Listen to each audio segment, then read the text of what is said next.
또 어떤 사람들은 기회를 알아차리기는 하지만 결정을 내리지 못하고 모든 것을 뒤로 미루기만 한다. 좋은 기회는 그만큼 빨리 우리를 스쳐간다. 그것은 사람들에게 천천히 음미할 시간을 주지 않는다. 따라서 우리는 그것을 바로 잡아야만 한다. 오직 소수의 사람들만이 기회를 포착한다. 그들은 필요한 자금을 동원할 줄 알며 기회를 바로 낚아챌 줄 안다. 그들은 운이 좋은 사람들이다.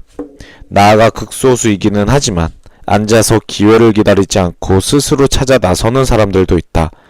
그들은 아주 좋은 사람들이다. 행운의 구성 요소는 다음과 같다. 자금을 확보하고 있다. 기회를 알아차린다. 빨리 결정하고 곧장 실행한다. 큰 행운을 잡은 사람들은 때때로 불운도 당해보고 위험도 겪어본 사람들이다. 사람들은 장미만 보고 가시는 잘 못 본다. 마찬가지로 행운은 보아도 그 준비 과정은 못 본다. 거듭된 실패 역시 보지 못한다. 소위 행운아로 불리는 사람들이 얼마나 치밀하게 행운을 맞을 준비를 해왔는가 알면 누구나 놀라게 된다. 우리는 자신이 이해하지 못하는 일을 기적이나 행운이라 부를 때가 많다. 하지만 기적이 만들어지는 것이란 사실을 이미 보았다. 행운 역시 수년에 걸친 준비 과정의 결과이다. 그러므로 자신이 설명할 수 없다고 해서 기적을 초월적 현상으로 치부하고 자신이 운이 없는 사람이라고 주장하는 것은 결국 태도의 문제일 뿐이다. 운이 없다는 것은 가장 좋은 변명인 동시에 책임에서도 벗어날 수 있는 좋은 방편이 될 수 있다. 하지만 그럼에도 당신이 기꺼이 책임을 떠맡으려고만 한다면 행운도 미리 계획할 수 있다. 누구에게나 기회는 오기 때문이다. 가장 근본적인 질문을 해보겠다. 모든 책임을 스스로 떠맡을 의향이 있는가? 기적이나 행운에 대한 책임까지도 말이다. 만약 그렇다면 당신은 자신이 만들어내는 기적에 스스로 놀라게 될 것이다. 그러나 책임을 거부하면 당신은 언제나 운이 없었다고 주장하게 될 것이다. 운이 없었다는데 누가 뭘 하겠는가? 하지만 책임을 떠맡으면 당신은 자신의 행운을 설계할 수 있다. 기적은 누구나 만들어낼 수 있다. 다음 장을 읽어보면 그게 전혀 어려운 일이 아님을 알게 될 것이다. 사실 부자가 되기는 아주 쉽다. 필요한 원칙들을 이해하고 적용하기만 하면 되니까. 당신은 오늘 당장 1시간 정도 책을 읽고 5분 정도 성공 일지를 쓸 수 있을 것이다.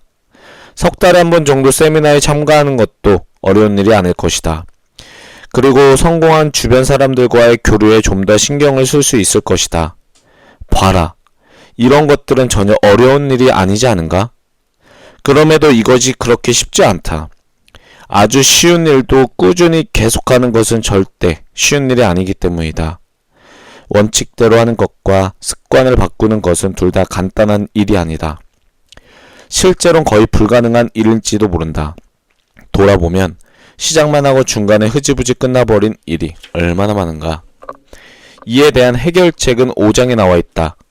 원칙을 지키고 습관을 바꾸는 것은 언제나 새로운 신념과 함께 시작된다. 새로운 확신 없이는 자신의 타성을 바꿀 수 없다.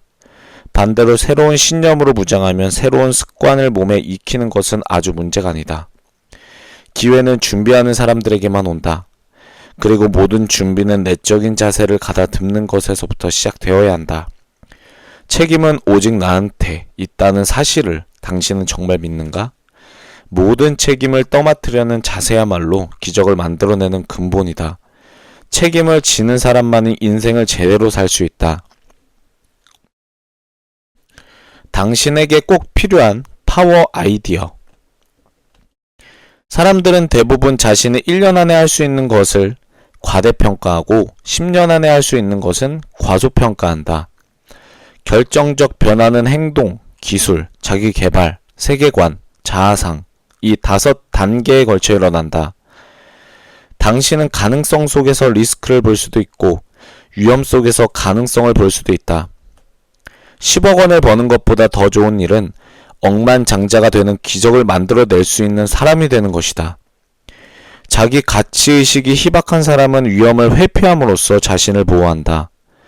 기적을 만들어내려면 리스크를 감수할 준비가 되어 있어야 한다.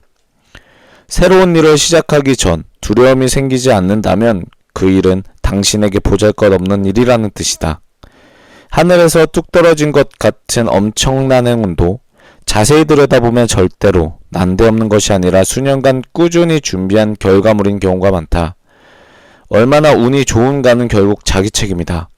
마찬가지로 자기 삶에 얼마나 많은 기적이 일어나느냐 하는 것도 자기 책임이다. 네 번째, 왜 사람들은 부자가 되지 못할까? 이기기 위해 게임하는 것과 지지 않기 위해 게임하는 것은 큰 차이가 있다. 다니엘 S. 페냐의 자본 늘리기에서 25세에 직업을 갖고 돈을 벌기 시작하는 독일 사람 1000명 가운데 65세에 수십억의 재산을 손에 쥐는 사람이 얼마나 될 거라고 생각하는가? 통계에 의하면 0.2%, 즉 1000명 가운데 단 2명에 불과하다. 그럼 독일에서 직업을 가진 사람의 연소득 분포를 한번 보겠다.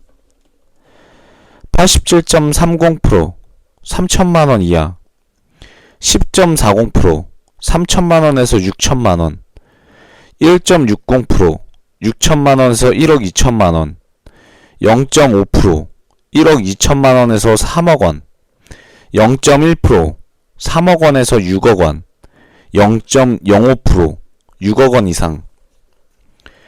이 책에 나와있는 부자가 되는 기본 원칙을 배우기는 쉽다. 그런데도 세상에 부자가 되는 사람은 그리 많지 않은 이유는 뭘까? 왜냐하면 가난한 채로 사는 것도 그만큼 쉽기 때문이다. 성공 일지를 매일매일 쓰는 것도 쉬운 일이지만 그렇게 하지 않는 것도 역시 쉽다.